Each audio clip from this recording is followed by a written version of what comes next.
To the town of our Free rode a stranger one fine day.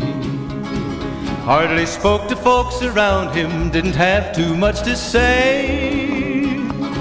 No one dared to ask his business, no one dared to make a slip. The stranger there among them had a big iron on his hip, big iron on his hip. It was early in the morning when he rode into the town. He came riding from the south side, slowly looking all around. He's an outlaw, loose and running, came the whisper from each lip, and he's here to do some business with a big iron on his hip, big iron on his hip. In this town there lived an outlaw by the name of Texas Red. Many men had tried to take him, and that many men were dead. He was vicious and a killer, though a youth of 24, and the notches on his pistol numbered 1 in 19 more, 1 in 19 more. Now the stranger started talking, made it plain to folks around. Was an Arizona ranger, wouldn't be too long in town.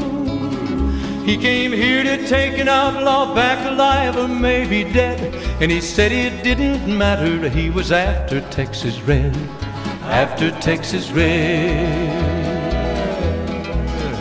Wasn't long before the story was relayed to Texas Red.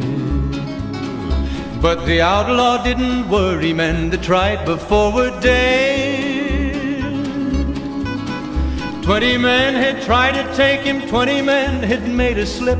21 would be the ranger with the big iron on his hip, big iron on his hip. The morning passed so quickly, it was time for them to meet. It was 20 past 11 when they walked out in the street.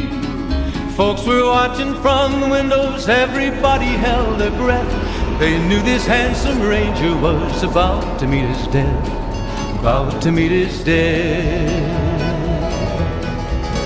There was 40 feet between them when they stopped to make their play.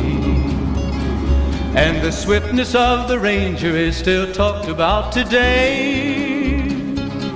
Texas Red had not cleared leather for a bullet fairly ripped, and the ranger's aim was deadly with the big iron on his hip, big iron on his hip. It was over in a moment and the folks had gathered round. There before them lay the body of the outlaw on the ground.